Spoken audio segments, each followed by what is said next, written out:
बाज एक शानदार और दुनिया का सबसे खतरनाक पक्षी। आखिर बाज को आसमान का राजा क्यों कहते हैं? क्यों होता है बाज इतना ताकतवर? बहुत मेहनत छिपी है इसमें। इतनी सरल नहीं होती एक बाज की जिंदगी। जब बाज बच्चा होता है तो उसकी माँ उसे आसमान की ऊंचाइयों से नीचे फेंक देती है ताकि वह ये जान सके कि ये आसमान ही उसका घर है।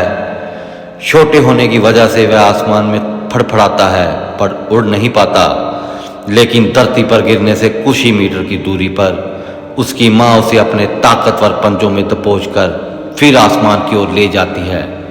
और ये सिलसिला तब तक चलता रहता है जब तक बाज उड़ना नहीं सीख जाता। औसतन एक बाज की उम्र 70 साल की होती है, लेकिन 40 साल की उम्र में बाज की हालत बहुत खराब हो जाती है। 40 साल की उम्र में उसकी चोंच मुड़ जाती है जिससे वह शिकार को खा नहीं पाता। उसके पंख उसके शरीर के साथ चिपक जाते हैं जिससे वह उड़ नहीं पाता।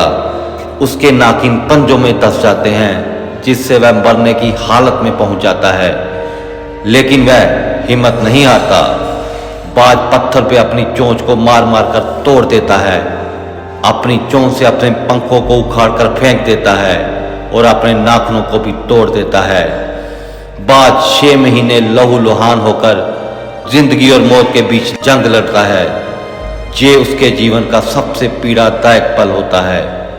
6 महीने बाद धीरे धीरे बाज की नई चोंच, पंख और नाखून उगने शुरू हो जाते हैं और फिर यहाँ से शुरू होती है बाज के नए जीवन की शुरुआत। सीखना चाहिए बाज से कि जितना मर्जी मुश्किल समा आ जाए जिंदगी में, लेकिन कभी हौसला नहीं हारना चाहिए, बल्कि उसका डटकर मुकाबला करना चाहिए। जानते हो कि बाज के घोंसले में कभी मुलायम घास नहीं होता, क्योंकि बाज खुद को और अपने बच्चों को कभी भी कंफर्ट जोन में रखना पसंद नहीं करता, क्योंकि कंफर्ट जोन में रहकर वो आलसी और कमजोर बन जाते हैं। और हम इंसान होकर भी हर पल कंफर्ट जोन को ढूंढते रहते हैं।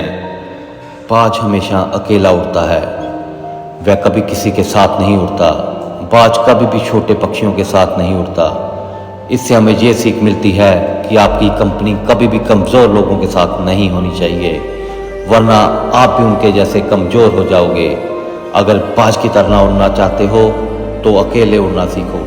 एक बार और जानते हो कि बाज कभी मरा हुआ शिकार नहीं खाता, वह हमेशा जिंदा शिकार करता है। इसलिए हमें भी अपने जीवन में मेहनत करके खाना चाहिए, किसी और के पैसों पर कभी नज़र नहीं रखनी चाहिए।